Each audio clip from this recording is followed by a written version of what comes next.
Welcome to Music City, USA, the America's country music capital, Nashville, Tennessee for the Opryland USA 220, the first leg of the Music City doubleheader.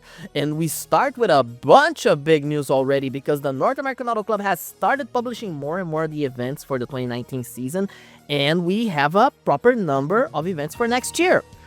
40 races. That felt like a nuke in the garage, or more like flatulence in a funeral, because that's quite an exhaustive haul for drivers, teams, and officials too. Remember, officials are also people. The sanctioning body's brass had already talked about how there's so many outstanding contracts that there will be a slightly bigger schedule for 2019, but that doesn't mean the exhaustion stops existing once you say that it is gonna get more exhaustive, you know?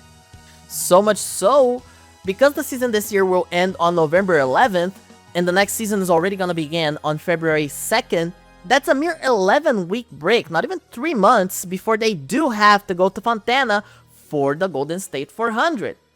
It's a tough job, but somebody's gotta do it. In the meantime, another big news item is that a few weeks ago back in Pocono, we talked about how Triumph Motorsports was getting bought out. We now know who the buyer is, and it is a PCC Cup Series team. Johnson Racing, a former title-winning team in that series, will expand their developmental program to the Challenge Series, and they are the ones buying into Triumph Motorsports. What we have heard so far is that they will retain most personnel. The main thing isn't that, actually. The main thing is that Triumph is a BMW engined crew. Johnson Racing is one of the more preeminent Chevrolet partner teams in the country. You mix the green paint and the red paint and you will get a nondescript color because those two things don't match well. But that's a thing we're gonna sort out on the next chapters of this soap opera of a season. And because I told you this is a soap opera season, we're gonna talk about the courtroom episode, because finally another thread of this championship year comes to a close. The arbitration between S2 Motorsports and Samson Automotive is finished, and while we still don't have all the details, last Thursday was the day the outline of what's decided came out, and I think even the biggest S2 fan wasn't expecting such a good result. Samson Automotive agreed to fulfill at least 50% of the commitment they have for 2018, which was a full season sponsorship deal. And they will pay a portion of what would be the rest of that season as the financial settlement and lawyers, attorneys, legal fees. I have been able to talk to Marcus Stanton and Vernon Hargrove this weekend, and this being a done matter seems to have breathed new life into that crew. They can put this all behind them, and even beyond that, Vern has been simply glowing over the last few days. I don't think just the lawsuit ending is what's got him like this. He seems to be in fantastic spirits. We'll see what this team can do with this newfound brightness to it. Now let's talk about this weekend. Lucy Barton tries to rally the Nelson Racing Forces Justice forward with this pole position, sharing the front row. I wasn't lying, S2 Motorsports seems to be with newfound vigor, as I said, because Mac Haley starts in 2nd, Chris Benson is in 11th, Vern Hargrove, despite it all, he starts in 24th, but it's almost like he wasn't even negatively afflicted by a poor qualifying effort, and the 11th place at Grand Detour last week can tell you that. Ryan Faulkner and Luke Pellerin start in 3rd and 5th, which gives them bonus points to work with against Charlie Faulkner's 7th place start, while Brett Finley, with another solid qualifying effort on a short track he won at Bristol last year when it was still concrete surface, he racks in 4th place tonight and is probably the man with the most eyes tracking him today. While also starting in the top 8 are Thomas Tucker and Shelly Richardson, Chu Hao bodies on Ford engines in the 9 and the 58. Just like in Grand Detour, we had 39 cars attempting for 36 starting positions. Steve Garrett Jr., Sean Smith, Lloyd McIntyre are the ones that do not get to start the race tonight. However, the next race of the doubleheader at the Superspeedway has a field cap of 40 cars, so they will get to see the green flag tomorrow afternoon. This is going to be a 220 lap race, which we expect a single pit stop at about 160 laps if things go clean. If they don't go clean, we can see some differing strategies pop up, especially for the tires.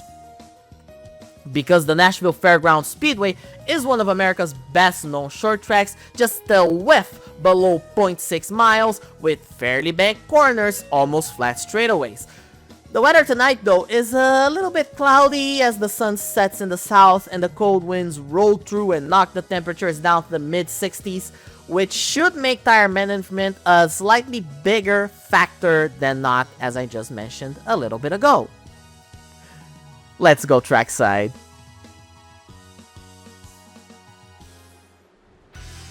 Leading the field to the green here in Nashville is going to be Lucy Barton at control of the field. Green flag is in the air. McHenley cannot match her pace until he comes out of the turn 4. And there he goes. He already gets the nose ahead. But Barton gets a very good run in the middle of turn number 2. And there she goes on the exit of the corner to retain the first position as they come down to turn number 3. This race is going to be a little bit longer than what we're used to in short tracks, 220 laps instead of 200. Those 20 laps are going to be a very interesting factor to work with as we go past the halfway point. Brett Finley having a very solid start, running in 4th place, battling against the 9 of Thomas Tucker. And with all eyes on him with the acquisition of Triumph Motorsports by Johnson Racing, we don't know if Brett Finley is actually going to stay on the team for next year. If he's going to find a new crew, if something new is going to happen to him, we do expect him to at least stay in the North American Auto Club for now. Ryan Faulkner, Ashley Richardson battling for the 5th position right now, trying to chase down Finley. As you see there, Charlie Faulkner and Luke Pellerin start fairly well, battling for the 7th position actually. Pellerin on the inside of the 85. This battle for the championship is not changing at all. They keep themselves at arm's length even whenever one of them takes the championship lead. And Luke Pellerin has been building a rally ever since his win at Beltsville, that dominant win at Beltsville. You see there Joey Torkson and Chris Benson, 2 drivers that are on the PCC system that are going to run this whole weekend.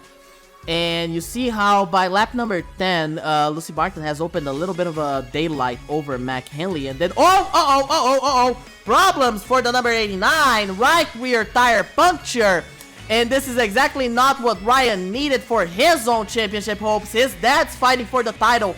Faulkner wants to join that fight too. And that is not going to be the case if things stay the way they are. He goes to the pits with a tire down. And you see there, Charlie takes the 5th position. Due to that, he held firm against Luke Pellerin and Ashley Richardson. So Richardson's now in 6th.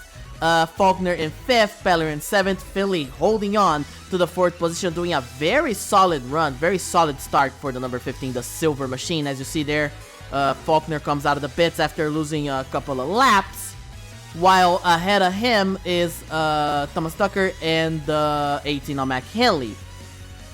And Finley just having a very solid run, very solid performance. You see now the rear end camera of McHenley as he's now falling under attack from the number 9. You see that as they open lap number 21. I believe Lucy Barton's actually starting to catch the stragglers at the back of the field. And you see how McHenley is still with a fairly same amount of daylight he had between him and Barton as far as lap 10. As we complete lap 22, open lap 23, back straight away. It's time for Lucy Barton to catch Chris Endicott, who has had a very difficult season on Overton Motorsports. A lot of this could have been prevented by him qualifying for those first races. But he got knocked out by the provisionals that were held by Kirk Jones, because Kirk Jones had the former champions provisional. That put Endicott in a very difficult position. But Overton Motorsports has won a race now with Scotty, so I think a lot of the problems are going to start to be those kinks are going to start to be ironed out, as the 2 full-time cars for Overton, as they always run 2 full-time cars, will be Chris Endicott probably will be one of those full-time entries together with Scotty. But there is one contingency that we have to look about, as you see Lee Schmidt battling with Scotty for the 15th position. That is, if Overton Motorsports gets the promotion and the PCC Truck Series goes to the PCC Light Series, they're going to have to find a second driver. And the way things are going, at least, we do think the lineup would be possibly Robert Burton and Scotty Overton, but we're looking way too far ahead. We need to wait for that season to end. Rebecca Pellerin currently running in 11th place. She started in the 12th position. She hasn't gained a lot, and being behind both Luke Pellerin and Charlie Faulkner is not a good thing for her. As we look a little bit back, as we look a little bit forward, opening lap number 36, Lucy Barton runs into the 20 of Carly Ellison, who races in the South Division of the All-Star Series, together with Thomas Tucker's sister, Ashley. Ashley actually runs for their family team, and you see there, actually, it's kind of a heavy story if we could actually talk about it. Look at McHenley making a move on the inside. I'm going to be interrupted. Maybe on another opportunity, I get back to you on that. Keep it attack on that, but it's kind of a hard story about Thomas Tucker ever since his return to the North American Auto Club following rehab. But McHenley now is your new race leader. Boyd Abbott not having a good run. Started second at Quincy, and he's currently running in 28th place. Just pretty much after practice and qualifying, I think he just wants the day to be over. As you see, as they lap the 16 of Ethan Collins, another driver who has had a below par run. He is now finding himself Charlie Faulkner and the 89 of Ryan Faulkner slowly catching the 85 and the 88. As you see, and that's good for him. He needs to recover the laps, and track positioning is going to be king for him. Ashley Richardson chasing down her own teammate Luke Calhoun, holding on to 7th place, trying to catch the 88. And as you see there, as we open lap 30, 44! Oh, no! Uh-oh! Ashley was a little bit too aggressive, lapping her teammate, got into the back of the 59, sent him spinning. Chris Benson had nowhere to go. That is the first caution of the race here in Nashville. You see how there's quite a bit of damage on the number 8, but he doesn't seem to report anything weird going on with it. He hasn't seen any heat raised from it. They're probably going to go into the pits. Actually, no, they didn't even go to the pits. Nobody pitted, including the people involved in the crash. Green flag is out as we open lap number 51 of 220. We've had a very good, clean early run, and McHenley used this to hold on to the lead of the race, and he's trying to open a gap over Thomas Tucker and Lucy Barton. Benson, despite the restart, keeps the pace against Richardson. They're side by side, and Richardson trying to make the move on the inside. Benson gets a very good run on the outside to hold the 7th position. Barton battling now with the 85 of Charlie Faulkner. You see there in the back of the field. Boyd Abbott jumped the restart, and Hibiki Murata had a tire failure, and she had to pit to change the right side tires of the 52. As you look again the front of the field, as by the time we get to lap 63, Lucy Barton almost ends up in the apron, losing control. As you see how they start lapping the stragglers in the back of the field, mainly Lucas Calhoun and Hibiki Murata. And the damage on Calhoun has made him a little bit slower. Because nobody pitted, he didn't pit either. And straight up to not lose more laps. And he falls a second lap down, with McHenley now losing the lead to Thomas Tucker, as Tucker uses Hibiki Murata and Kristen Young as a pick. Charlie Faulkner finds himself right there, taking second place. And here comes the 88 of Luke Pellerin. Lucy Barton stuck behind the 59. 15 also stuck behind the 59. And now Charlie Faulkner is going to have a go at the second position, chased down by Luke Pellerin. So this battle for the championship is going to be a battle that is going to be fought on track all laps until the end of the season, I think. And you see there how Brett Finley and Barton, the two BMW stablemates. Oh, contact! Oh, that was not good. That was not good. The 98 and the 15 get together on the exit of turn number 2 on the 3 wide. And you see there, whoa. Kendra Brittany gets into the back of the 62 of Scotty Overton as they missed that crash and they missed the scramble. And she gets a little tag from the 7 of Ronnie Samples. You see there how the leaders, most of the field does come in. But Luke Pellerin stays out.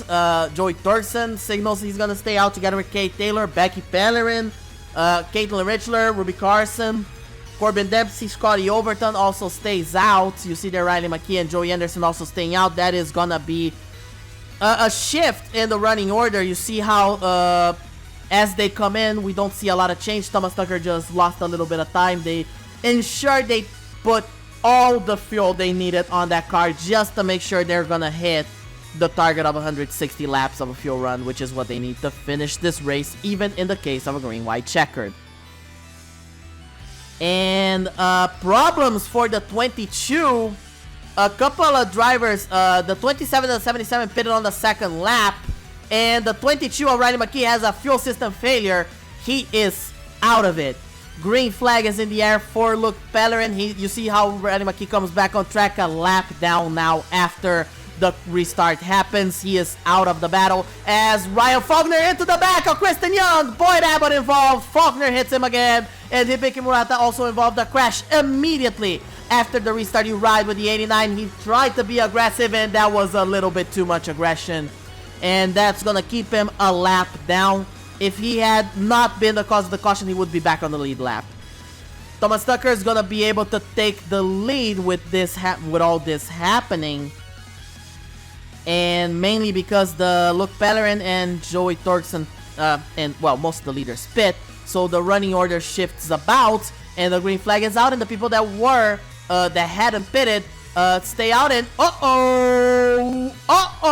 that's a bad one. That's a bad one. 6 drivers knocked for jumping the restart. We're gonna have to take a look at that on the post-race show, but you see how everybody comes into the pits. Those are all the drivers penalized. And you see how they're gonna have to pit. They're all gonna lose almost some of them probably are gonna lose a lap. If they don't lose a lap, when they merge back, they're gonna be far behind the field. You'll see how Ryan Faulkner's contact with Kristen Young has had him go into the NAAC modified. He has no front end anymore. As you see the field now managing about these cars that had to serve the penalty. You see how Lucy Barton now finds herself in 33rd place, battling there with a car that is in 3rd place, Ashley Richardson. Chris Benson in 4th place with this shuffle around in the field. Riley McKee forced himself across the 28 of Vernon Hargrove. They make contact again, and trouble on the 3 wide. Riley McKee into the wall. Chris Endicott, Luke Calhoun, all involved for caution off the race as they ride back. Whoa! What the hell was that? What the hell was that, Thomas? He just dumps the 34 as the 18 makes a move on the outside, racing back to the line. What the hell was that? Look at that. Mac Henley was gonna make a move, and Thomas Tucker just dumps the 18, dumps the 34 into the 18 unceremoniously. Caution is out. The officials are looking at that, and nothing Mac Henley could have done. He tried to slow down and hold it up and was unable to. They were racing back to the line. What the hell was that? Shelly Richardson almost gets involved. Chris Benson almost gets involved again. And you see, because the 8 and the 58 slow down, look at Ruby Carson dive to the inside to miss it, and she ends up taking the 3rd position, as Mac Henley is theoretically gonna be one holding the 2nd spot, but he has to pit due to the damage, and Thomas Tucker, unsurprisingly, dinged for an end of the longest line penalty for this contact under caution. He is now gonna be forced to drop to the back of the field, while you see there the drivers that get the lifeline. This is gonna put Ruby Carson in the 1st position ahead of, I believe Ashley Richardson's gonna be in 2nd, or Chris Benson. We're gonna have to take a second look at that. No, Chris Benson's gonna be 2nd, and Ashley Richardson's gonna be 3rd. Becky Pellerin jumps all the way to 4th. Kendra Brittany is now in 5th, mostly because of the difference in when people pitted. So if you pitted earlier, you actually was able to pull an undercut, an assisted undercut. Green flags in the air. 77 in the lead at lap number 95, and here we go. To the inside, Ashley Richardson uses the power she has on that 58. That team has shown to be very proficient on the short track. She makes them on the inside. Kendra Brittany too. Kendra Brittany beat the defending series champion on the last lap pass on the short track. Demi Barton now finds herself in 6th place, which means this battle for the rookie challenge is going to be very problematic. Allison Smith currently running in 7th place, a very good way for the 200 to find herself inside the top 10, running in the 8th position, chasing down Luke Pellerin, while Charlie Faulkner, because he pitted and then he jumped the restart, he actually has to find himself in 17th place. He has to climb and crawl and toil his way up, just like McKinley, after bidding for damage, he's now 22nd on the NAAC Modified. So he's not the only modified on track because Ryan Faulkner is also without the front end of the car. He makes the move on Mike Dixon, faces himself against Dirk Williamson now. Warren Majeski finding himself in 11th place, the Mosport winner and the Ohio winner there. Allison Smith having very solid runs, making chicken salad out of chicken, you know what, as Benson, Carson, and Richardson battling for the lead as we enter lap 101 of 200. Very tight fight for the lead right now. Would be cool to see one of the guest drivers in the 8 to find themselves in victory lane, but and especially one that has had to deal with damage like Benson has had to deal today. He was one of the contenders at Bristol. The other contender is right behind him. Richardson lost Bristol on a last lap photo finish, 0.004 of a second. That one hurt for Richardson, who has finally gotten her 100th NAAC start this year, and she has been trying to get her 4th career win this year as well, after 6 years away from victory lane. 3 of those she was away from racing, period. Charlie Faulkner running in 15th place right now. Luke Pellerin battling with Kendra Brittany for 5th place. Kendra Brittany trying to chase down the 27 of Becky Pellerin for the 5th spot. Luke Pellerin being ahead this far from the 85 of Charlie Faulkner is important for his championship hopes, while Joey Torkson running in 10th place, raining on Allison Smith's parade. Here comes Charlie Faulkner to the inside of Allison Smith, and Allison Smith hangs on in the 200, but now she has a threat from Lucy Martin. Martin dives on the inside of the 200, and there goes Lucy Martin for the 13th position. Warren Majeski falls to 15th, as you see back there, the number 1. And we've been hearing words about how Amish Telecommunications is gonna rebrand to ATEL, and they might bring a new paint scheme for the number 1 differently from this current logo they have. Ryan Faulkner, while McKinley has been doing well with the modified, Ryan Faulkner has not. He's currently running in 30th place as we enter lap 113 of 200, and he's having difficulty even trying to challenge Mega McDonald, who considerably has more rear end damage than him. And you see how Ruby Carson running in the 1st position now, having to lap the 63 of Chris Endicott, the 52 of Hibiki Murata, and Becky Pellerin catches the rest of the front ends. And a little further behind from them, McKinley making a move under Boyd Abbott and now chasing down Warren Majeski in the number 1. They're side by side. They make a little bit of contact. Boyd Abbott gets in there into the 3 wide. Haley and Majeski get together. That's contact. Brett Finley head on into the wall. And that is the 5th caution of the race. Lap 115. We're just a little bit past the halfway point, and Brett Finley is with a lot of damage. He should be done for the afternoon after this. You have a couple of drivers pitting there. You see Chris Benson goes in.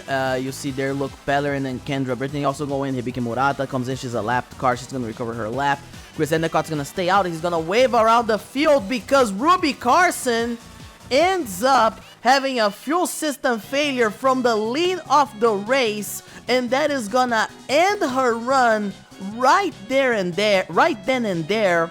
She was leading this, had probably the better car to hold off against Benson, who would have new tires and come along, and Richardson, who has the same tires as in terms of longevity as Carson had, but turns out we won't even see that battle continue because Ashley Richardson's gonna end up falling into the lead with the defending series champion Becky Pellerin chasing her down. And then you have the other Luke Star cars. The 88 and the 25 are closing the top 4 with Corbin Dempsey closing the top 5. And you see there Charlie Faulkner already up to 6th. Base car is off. We open lap. We're going to be working lap 123. So we're under 100 laps to go. Green flag is in the air. And Richardson now is the new leader of the race here in Nashville. Chased down by the 27 of Becky Pellerin. There you see Luke Pellerin makes the move on the inside already. He knows Charlie Faulkner is near, and he knows he's ahead of his sister in the standings, so he's not gonna give her any breaks. She can be the champion, but he's fighting for the championship now. And Kate Taylor is being able to hold off both the 85 and the 81, warding them off, while you see there Riley McKee ends up jumping the restart, and that's a small issue. A small skill issue by McKee. He has to drop further to the back. A little in the back of the field as well. You see there Kendra Brittany and Kristen Young get together. Young saves that car, but the little trigger happy the officials were. and that is the 6th caution of the race. We get the restart, very quick caution on lap number 30. The caution's on lap 126. We don't even get 4 laps of caution. The green flag drops on lap 130 of 220. So we are with 91 laps away from the checkered. Charlie Faulkner chasing down the 81 of Corbin MC after they passed Kate Taylor on the restart. The 98 and 97 are running right behind Kate Taylor there. Very close quarters battle. There goes Charlie Faulkner on the inside of the 81. Is it going to be enough? Looks like it might, but they're still side by side. Very even. Dempsey does a very good exit of the corner and hangs on to the 4th position, but Faulkner still chasing him down, trying to set up the move as Thomas Tucker, after his penalty, is gaining positions. He passes Joey Torgerson for the 9th spot. Caitlin Ritter running up there in 11th, having a very solid run as well. Timmy Barton is next on the sides of the number 9, while Mac Henley and Scotty Overton and Boyd Abbott are running 12th, 13th, and 14th, so they're very close to Thomas Tucker too. So Mac Henley on the modified, doing everything he can to finish very well. As we open lap 137, Dirk Williamson, Kendra Brittany, and Majeski get together. Majeski goes around, taps the wall, and that is another yellow in a very short run. Tammy Martin pits for a tire gamble. She's gonna swap the tires. She's not gonna put in fuel. She's gonna change the right side, and I believe the left side tires too. She does change the left side tires as well. Pitting with her, you see there Hargrove, Majeski with damage. Allison Smith also pits. Kristen Young and Peter Johnson join her in the pits.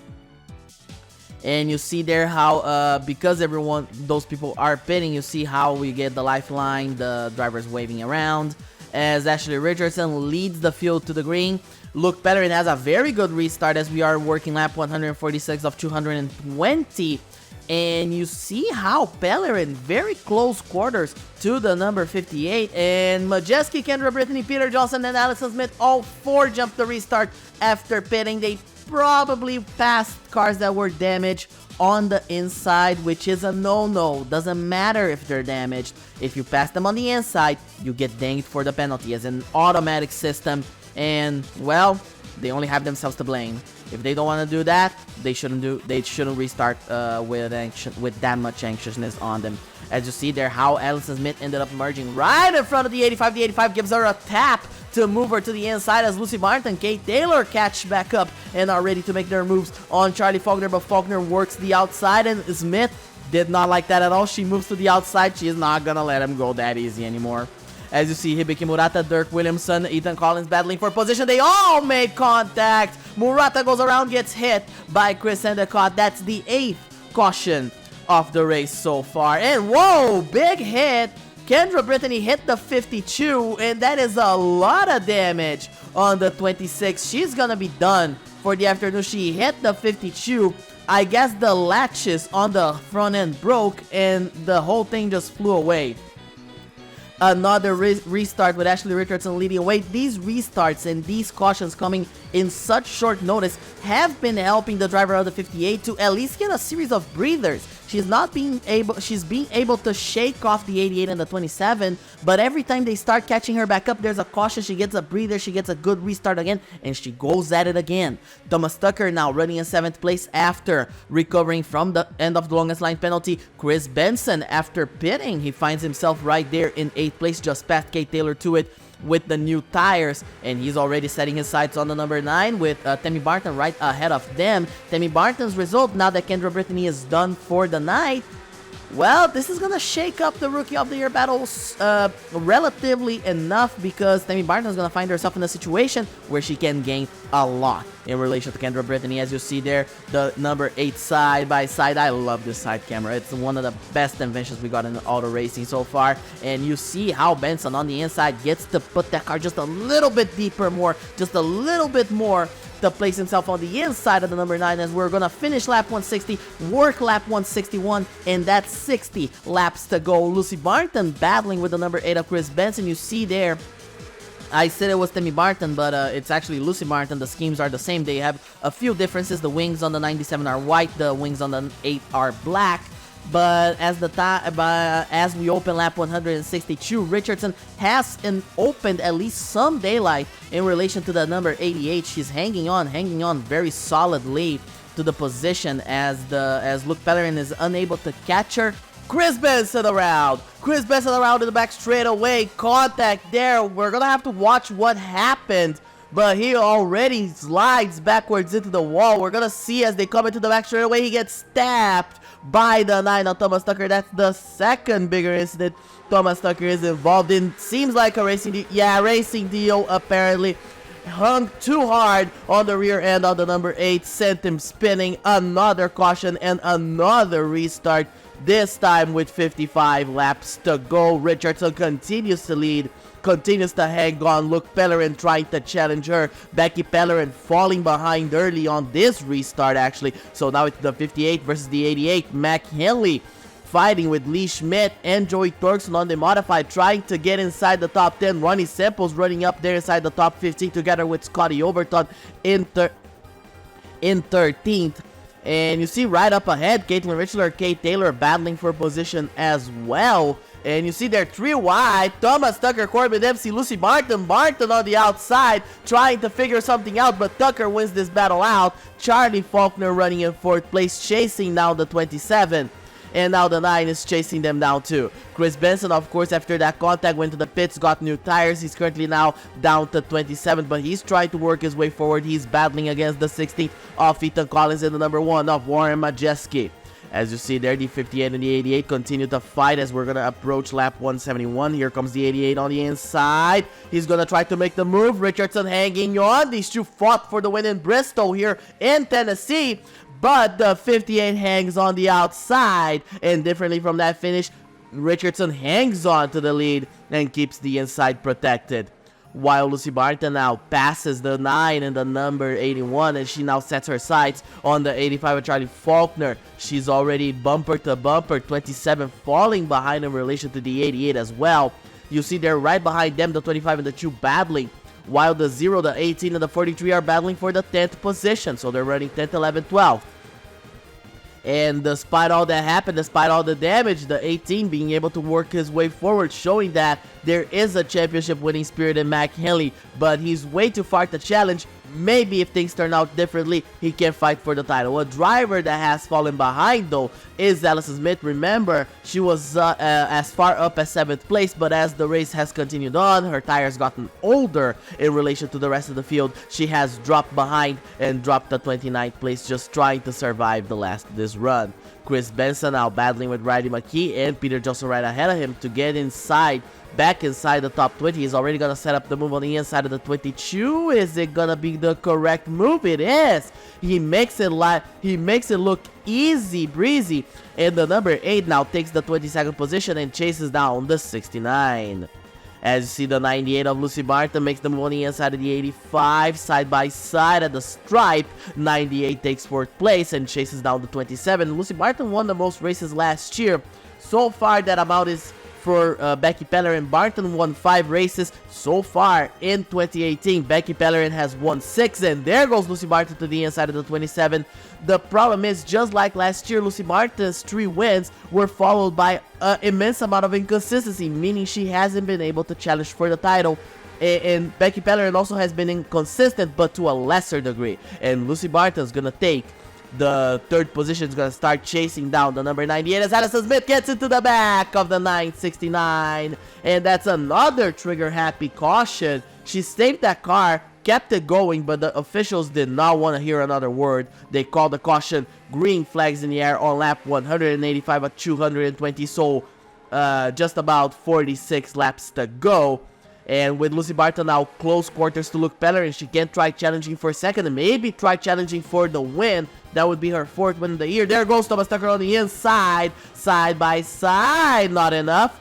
Great run on the outside for the 98 as you ride with the number 9 as they are battling for the 3rd spot. And you see how Tucker is unable to hold against a very well defending 98. And you see there Luke Pellerin try to go to the inside of the 58. That was a mistake because Barton has caught him and she's on the breathing down his neck. As you see there, Charlie Faulkner chasing down the 27 of Becky Pellerin.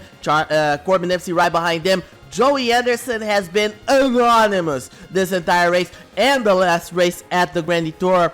and he's currently running in the 23rd position, trying to chase down the 22 and the 89 Ryan Faulkner, who's working his way forward very slowly, very piecemeal, very calmly, trying to just gain and compensate the points he loses, while Tammy Barton's trying to close it out and to snuff any hope any other rookie may have of defeating her. As you ride the helicopter, watching Mac Henley battle with Caitlin Richler. He passes Kate Taylor, and now Mac Henley is inside the top 10.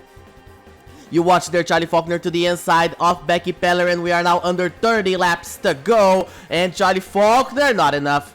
Not enough at all. While Lucy Barton on the outside, she's gonna try to make a move on the outside. That has not worked so much for the attack. It has worked for the defense. And rounding out turn number 2, and there goes Lucy Martin for second place. Clears the 88. What a move on the outside. But look, Pellerin's not gonna give himself for defeated. He sticks it on the inside. He hangs on, tries to make the move work, but Lucy hangs on the outside. She's gonna try to clear him again. And coming out of turn number 4, she does it. And Lucy Martin is clear away, and she's now chasing down Ashley Richardson. And I think we need to realize this: Shelly Richardson hasn't won in 6 years. We're facing a streak that hasn't been closed out in 6 years. Shelly Richardson has almost won at several points in the last 3 seasons when she came back as a part-time driver. This is her first full-time season. Charlie Faulkner, the 5th place. And again, I have to stress this: we might be seeing that streak, those 6 years away from victory lane, come to a close. Her last win was in her home state of Texas in 2012. Faulkner battling with Pellerin, and here comes Corbin Dempsey and Caitlin Richler joining into the fray. So you got a bunch of S2 Motorsports is the 18th right there. So we have a bunch of drivers of a bunch of teams, of a bunch of manufacturers, all fighting for position very closely. While Ryan Faulkner is working his way forward, very piecemeal. The damage has been immense to the number 89, so he's hanging on to 21st place, trying to just make it. Oh, he got tagged by Warren Majeski, bounces back into Wiley McKee and Kristen Young, and that is the 11th caution of this race. Let's see what happened there. Majeski got into the back of the 89, and he bounced back right in front of the 22, almost got hit by the 200. The 22 had nowhere to go, and now we're within the final 20 laps. And now it's the time where clutch time will come and will be instrumental. Shelly Richardson's the race leader. Lucy Barton chasing her, seeking her 4th win of the year. Green flag is in the air. We got 16 laps to go at the drop of the green flag, at the hitting of the stripe. And Shelly Richardson hanging on, hanging about, while Luke Pellerin and Thomas Tucker chasing them down, trying to make something happen for their own seasons. Pellerin fighting for the championship. The man he's fighting for the championship against, Charlie Faulkner's right behind him. The engine failure at Quincy has damaged, has dented Luke Pellerin's armor. He's trying to recover. As you watch the rear end camera of Shelly Richardson, Ashley Richardson hanging on. Lucy Barton to the inside, side by side. Richardson defends on the outside. Hibiki Murata, you see there on the pits, jumped the restart, and she has to go through the walk of shame through pit lane. And there goes Richardson hanging onto the lead. Opens a little bit of daylight between her and the 98. Thomas Tucker on the inside of the 88, tried to rain on his parade and unable to. The 88 hangs on and hangs on well. Haven't talked about Chris Benson. Look at Chris Benson. He's running 7th. He has just passed Becky Pellerin for the 6th position and has set his sights on Charlie Faulkner for 5th. Chris Benson in a fantastic run on those new tires. Can he catch the top 3? Can he catch the top 2? Can he take number 1? There's only 10 laps remaining. Mac Henley hanging on the modified, going to the inside of Corbin Dempsey. Gets loose on the exit. Almost screws everything up. And there's contact there. Majeski into the back of the 99, the 200, and the 28 involved. Kristen Young involved. Ethan Collins and Carly Ellison get a piece of it. And that is another caution very late into the run. Inside 10 laps to go. You see there Majeski on the exit of the turn. The 99 got just a little bit too wide. They got together, and that was it. You see there how Kristen Young tries to go to the inside. The 99 just spins in her path. And we got 7 cars involved. The largest crash of the race so far. Another yellow. You see how Ethan Collins got involved. He dodged to the inside. The 33 spun right into his path. The 20 had nowhere to go. And that is a massive, massive mess. And the green flag's gonna drop with 5 laps to go. Ashley Richardson has 5 laps against Destiny, 5 laps to end a 6-year drought, and the green flag is in the air. Lucy Barton chasing her down, trying to make something happen. Luke Pellerin trying to gain valorous points for his championship. Thomas Tucker chasing him down, trying to join the fray, trying to join the battle. Likewise, Lucy Barton. But Charlie Faulkner is right behind him. He's in the fight, and Chris Benson's right there on new tires. Chris Benson setting up the move, and Chris Benson looks like he's gonna pass Charlie Faulkner with ease, side by side, and Chris Benson's 5th. In late 2012, Shelly Richardson suffered a compound fracture in her femur. Through what was supposed to be a standard recovery, she fell to a long bout with MRSA. She risked not just losing her leg, but her life as well. But she survived despite everything riding against her. She was hurt, jaded, she felt abandoned by racing, as she told me. And she reinvented herself, became a model. For a long time, we thought she was done with racing altogether, but she came back in 2015 after spending almost a whole year and a half in the hospital. Hardened, different, tougher, almost won several races in these last couple of years. Could have won in Milwaukee and at Indianapolis in 2016. Almost won at USA, Lime Rock, New York, Jukasa, The Glen, Langhorne. This year she lost at Bristol for 0.004 of a second. She was tired of hitting the post, tired of losing races, but she's finally here. She's at the cusp. The wait is over. Ashley Richardson is back in victory lane after 6 years. This is probably one, if not the most popular win of the season. Ashley Richardson breaks a 6-year period away from victory lane, but hitting the post so many times after her return to the circuit in 2015 after the whole injury, the infection, the recovery. All eyes were on her so far this season, just as much as the championship battle, I'd argue. The off-track components certainly put those eyes on her, but I think for the people that watch this series and follow it for a long time, I think everyone can agree that I think everyone needed this win. I think everyone wanted to see Ashley Richardson do well again. And seeing Dwight Johnson's first win as a team owner, placing the 58 as the 5th new number to be introduced to the gallery of winners, joining the 69, the 200, the 26, and the 1, I think that really shows, that encapsulates how passionate the people that are in the North American Auto Club are about racing, how much effort has been expended, how much money has been expended. Ashley Richardson was debuting a new sponsor tonight. So it's the type of thing that you can't downplay, you can't misconstrue, you can't joke against. It's just an important win, a very good moment for the series, as this whole season has been, and it can only help people but feel giddy. But I think I have waxed philosophical enough about a driver that I've known personally for a little while. I hate that I have to bring this bias up. But Lucy Barton, the Lioness, settles for a 2nd place that she actually had to prowl and claw all the way back up, because she got that penalty for jumping the restart, and she may not have even been in contention if things turned out slightly different than they did today. The same applies to Thomas Tucker, by the way, but this one's a little bit more controversial because of that contact under caution with Mega McDonald that wiped out Mac Henley. For a guy that told Riley McKee, and I quote, to cut it out after his antics at Pocono, tonight felt a little hypocritical. Just don't tell him I said that. Chris Benson gets up to 5th place after being involved in Ashley's earlier bout with trouble at the start of the race, with Charlie Faulkner also outrunning his penalty, beating Tammy Barton for 6th place. And I think it's worth mentioning that Tammy started in 20th place because she used all this chaos to gain 13 positions from the drop of the green flag, which, bear in mind, isn't even the hardest climb to be done tonight. Peter Johnson started 30th place, finished 12th, 18 position climb.